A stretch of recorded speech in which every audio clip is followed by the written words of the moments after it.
Even though ancient Egypt is long gone, researchers continue to unearth its treasures. Along the winding Nile River in northeastern Africa, one of history's greatest civilizations thrived for more than 3,000 years. The splendors of the ancient civilization were buried behind layers of these various cultures after Egypt was conquered by the Greeks, Romans, and then Muslims, but they were rediscovered centuries later when archaeologists and historians adopted the field of study known as Egyptology. Explosive discoveries like the Rosetta Stone and Tutankhamun's magnificent tomb in the Valley of the Kings, as well as the exploration of the pyramids at Giza, at the beginning of the 19th century, led to a new understanding of ancient Egypt's mysteries and sparked an explosion of fascination. Do not forget to subscribe to our channel for more updates on exciting archaeological discoveries. These are the top archaeological discoveries of all time in Egypt. 6. Queen Hatshepsut's mummy. Pharaoh Hatshepsut ruled over Egypt, the most advanced civilization in the world, for about 15 years in the 15th century BC. She was famous as a strong ruler, and significantly as one of the very few women to be pharaoh. It is also assumed by many that she was the Egyptian princess who pulled Moses from the Nile. She wed her half-brother Thutmosis II and was Thutmosis I's daughter. When her husband/brother passed away, she assumed the throne by acting as regent for his young son Thutmosis III. Archaeologists now believe that Thutmosis III made an effort to destroy any evidence of his stepmother when she passed away in order to eliminate the feminine break in the male Thutmosis bloodline. Her likeness was erased from documents, monuments were defiled, and statues of her were destroyed. Her mummy mysteriously vanished, which has baffled Egyptologists for more than a century. So, Queen Hatshepsut turned into a mystery. The tomb of Hatshepsut was found in 1902 by British archaeologist Howard Carter while working at the Valley of the Kings. Both the sarcophagi he discovered, one for Hatshepsut and the other for her father, were empty. Leading Egyptian archaeologist Zahi Hawass made the decision to revisit the riddle surrounding Hatshepsut for a 2007 Discovery Network television show. A sarcophagus thought to be connected to Hatshepsut was removed by his crew and taken to Cairo for a CT scan. The scan revealed that this mummy was an overweight, toothless woman between the ages of 45 and 60. A tooth known to be from Hatshepsut was a perfect match with a hole in the jaw of the mummy. After thousands of years, the mummy of the legendary queen had been found. 5. The Khufu ship. The Khufu ship is the world's oldest intact ship and over 43 meters long. It was built for Pharaoh Khufu from the 4th dynasty around 2500 BC. The solar ship was discovered in the midst of the archaeological excavations performed in the Giza area during the cleaning process of the Great Pyramids. After discovering a large limestone wall and digging to the very bottom of it, the Khufu solar boat, broken into thousands of pieces, was found. It was painstakingly reassembled from 1,200 pieces of cedar wood by chief Egyptian restorer, Ahmed Yusuf Mustafa. It took him 14 years to gather the knowledge needed to adequately reconstruct the vessel to its former glory. He learnt by traveling to boatyards of Old Cairo and observing the shipbuilders at work, but also by studying the ancient inscriptions on the tomb walls and the many smaller model ships in the tomb. It is believed that the ship was originally crafted from 1,200 pieces of wood, originally held together by sycamore pegs and halfa grass ropes. Vessels similar to the Khufu ship were used for several reasons throughout the history of ancient Egypt, one of which was transporting building material up and down the Nile.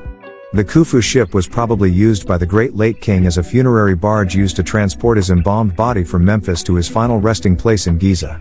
Another theory is that it was used by Khufu as a pilgrimage ship personally used by the great pharaoh during his life. Whichever is true, it is clear from the remains of the boat that it was used as a real boat, as it had been used in water. 4. The Sphinx. Maybe it is strange to include the Sphinx in a list of archaeological discoveries. But despite its enormous size, large parts of the Sphinx were buried under the sand, and at times it was not known how much of it was under the surface. The reason the Sphinx got buried under the sand is that the Sphinx's head was carved from a natural outcrop of stone. But, to make the rest of the body, the sculptors had to dig into the bedrock. This makes the Sphinx sit lower than the surrounding surface. Therefore, over time the body of the Sphinx gets covered by sand. The Great Sphinx of Giza is a massive limestone sculpture of a recumbent sphinx that is depicting the visage of King Khafra. It is located in Giza, Egypt. It is undoubtedly the most well-known example of Sphinx art and one of Egypt's most well-known sites. The Great Sphinx, which is about 73 meters long and 20 meters high, is one of the largest sculptures ever created. It has a lion-like body and a human head with a crown on it. Since the Great Sphinx was made from a single block of limestone, it is possible that it was painted throughout. According to some calculations, 100 laborers using stone hammers and copper chisels would have needed roughly 3 years to complete it. 3. The Merneptah Stele. The Merneptah Stele is an engraved stone slab which describes Pharaoh Merneptah's military victories in 1207 BC. Renowned British archaeologist Flinders Petrie discovered this over 3-meter tall, inscribed granite monument in 1896 at Thebes. It contains the earliest undisputed extra-biblical reference to Israel to date. The mention of Israel in this 3,200-year-old document suggests, at the time of its inscription, the nation of Israel was an established power and not a nomadic people who had just recently entered the land of Canaan. Before the discovery of the stele, many dated the Exodus much later, but now they are forced to reconcile with the fact that Israel was already an established power in Canaan in 1207 BC. Part of the inscription reads, Canaan is captive with all woe. Ashkelon is conquered, Gezer seized. Yano made non-existent. Israel is laid waste, bare of seed. The word used here for Israel is referring to the people, not the land. It also implies that Israel did not have a king, which would mean they were still in the time of the judges, just as the Bible describes. 2. The Rosetta Stone. The Rosetta Stone is a broken part of a bigger stone slab. It has a message carved into it, written in 3 types of writing. It was an important clue that helped experts learn to read Egyptian hieroglyphs. The story most generally accepted is that it was found by accident by soldiers in Napoleon's army. They discovered the Rosetta Stone on July 15, 1799 while digging the foundations of an addition to a fort near the town of Rashid, known as Rosetta, in the Nile Delta. It had apparently been built into a very old wall. The important thing for us is that the decree on the Rosetta Stone is inscribed 3 times, in hieroglyphs, suitable for a priestly decree, Demotic, the cursive Egyptian script used for daily purposes, and ancient Greek. The importance of this to Egyptology is immense. When it was discovered, nobody knew how to read ancient Egyptian hieroglyphs. Because the inscriptions say the same thing in 3 different scripts, and scholars could still read ancient Greek, the Rosetta Stone became a valuable key to deciphering the hieroglyphs. The French scholar Jean-François Champollion realized that hieroglyphs recorded the sound of the Egyptian language. He deciphered the stone in 1822. This laid the foundations of our knowledge of ancient Egyptian language and culture. 1. The Tomb of Tutankhamun. The tomb of the 18th dynasty king Tutankhamun, who reigned from 1336 to 1326 BC, is world famous, because it is the only royal tomb from the Valley of the Kings that was discovered relatively intact. Its discovery in 1922 by Howard Carter made headlines worldwide, and continued to do so as the golden artifacts and other luxurious objects discovered in this tomb were being brought out. The tomb and its treasures are iconic of Egypt, and the discovery of the tomb is still considered one of the most important archaeological discoveries to date. Despite the riches it contained, the tomb of Tutankhamun is in fact quite modest compared to the other tombs on this site, in both size and decoration. This is most likely due to Tutankhamun having come to the throne very young, and even then ruling for only around 9 years in total.